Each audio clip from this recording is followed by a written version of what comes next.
You're listening to Lunch Break on Spirit 94.3.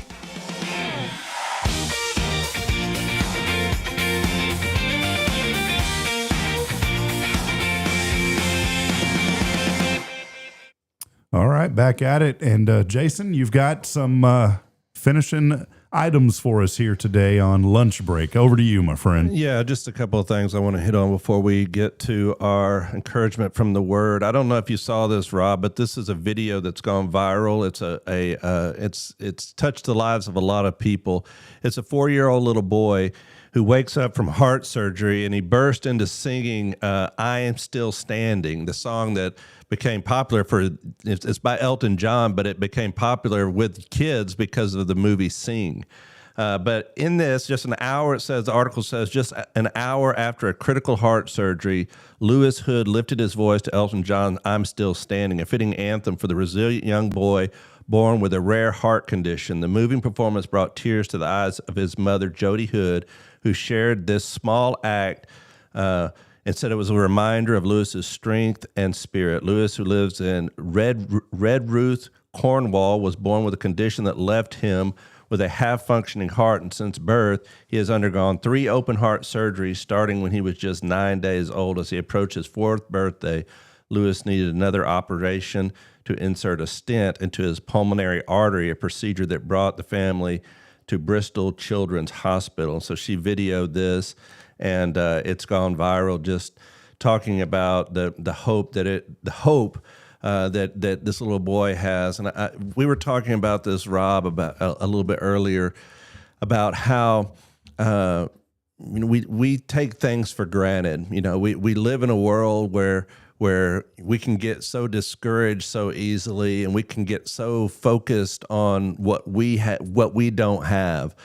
But when we look out into the world and we realize that there's so many people that are so much worse off, so many people that are going through things just like this, that are in critical care, that you drive by the Texas Children's Hospital and you just think about all those families that are in there that are dealing with sickness. And I think it's just a reminder that we have to be thankful for the little things in life. And this is just a reminder of that. A 4-year-old boy wakes up from his surgery and he's singing, and it makes a big impact all over the world, just to give people encouragement and to be thankful for the little things in life. Yeah. I mean, how many times, you're right, how many times do we just go about our day?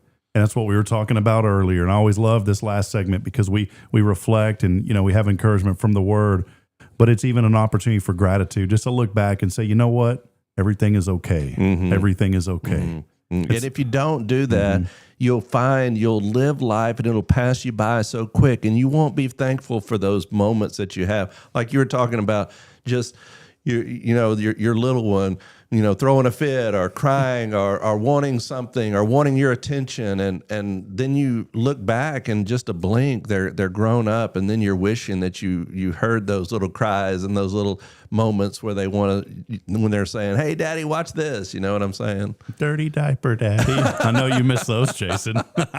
Well, no, not all things, but be grateful in most things. But the Bible doesn't say be grateful in most things. It says be grateful in all things. That's right. So, all right, I wanted to close with our encouragement from the Word, and I wanted to reemphasize something I talked about on Sunday. We're doing a series from the 7 last things that Jesus said from the cross. We've been talking about each one of them, and this past Sunday was when Jesus said, my God, why have you forsaken me?" And most people overlook the fact that when he says that, he is quoting from Psalm 22. He's quoting from a psalm that he had memorized, because that was something that every Hebrew boy did. And it was also not just a psalm, it was a song in which they sang often in his day. In fact, at the very onset of this psalm, Psalm 22, it says, "To the chief musician, set to the deer of the dawn," a tune. It's set to a certain tune.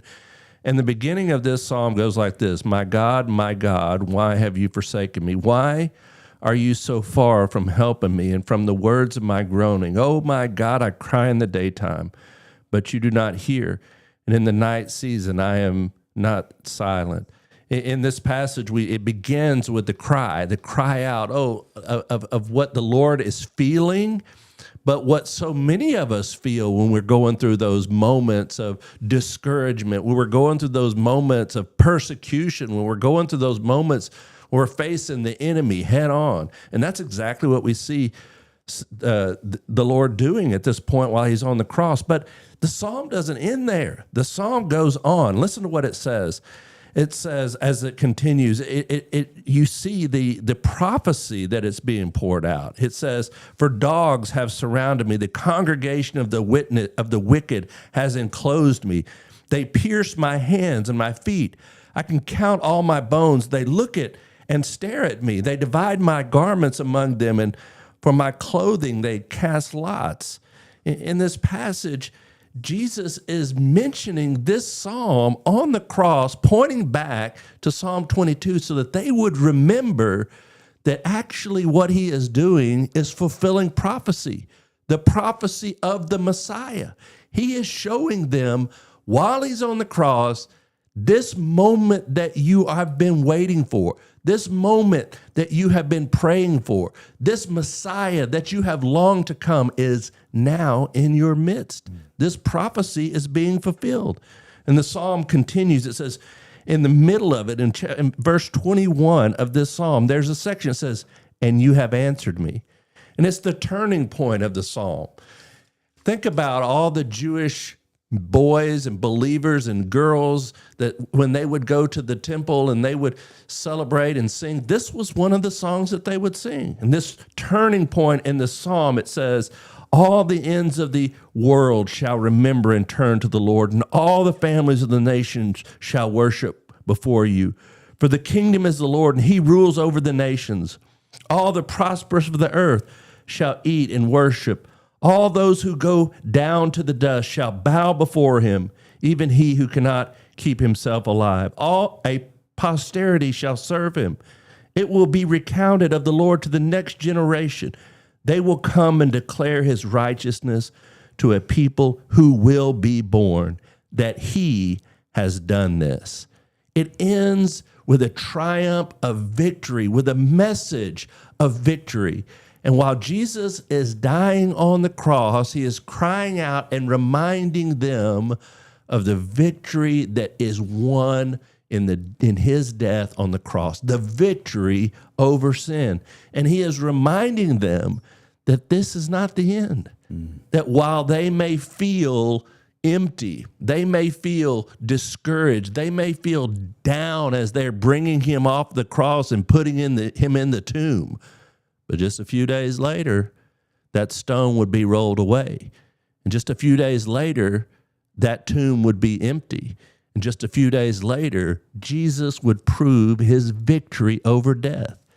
And so when we get down and discouraged, we must remember and remind one another that this is not the end, that God has the victory in his hands, that one day, and I believe it's sooner now than ever, he's going to return and every knee will bow and every tongue will confess, and we will get to see his victory over the effects of sin in this world once and for all and forever. And what a day that will be. It says here in this passage at the end of this, it says that a posterity shall serve him. It will be recounted of the Lord to the next generation. They will come and declare his righteousness to a people who will be born. That's us. That's us. Later on, he is talking about after all of this, we get the opportunity to share the message of the cross. And what a message of hope it is. So when Jesus is crying out those words, my God, why have you forsaken me?" Remember that Psalm 22 doesn't end there, and neither does the cross end with him hanging on it. Remember, the best is yet to come. The empty tomb. It's dark on Friday, but it was sun shining on Sunday morning when he rose again from the dead. Be reminded of that today, friends, that the victory is yet to come. Live life like it's Sunday. Well, I tell you, Jason, such a powerful message, and we appreciate that encouragement from the Word. A fun lunch break here today. Friends, get out there and make a difference. I know somebody needs you today. And as I end every broadcast reminding you that we're not strong enough alone to make it on our own, we need each other. So please provide a word of encouragement, lend a hand of support. Somebody out there today needs you. Jason, thank you. A great show. I know you got a lot going on, and we'll catch up with you tomorrow. It's been a good day, Rob. Thanks again for having me, and God bless everybody out there listening. Continue to listen to our station. Write in. Tell us how this station has made an impact in your life. That's right. 1229 Avenue J, Huntsville, Texas, 77340. You can also email victory@spiritradio.fm, or you can text 936-339-0139. Hey, we'll see you. God bless you, Jason. Thanks. God bless.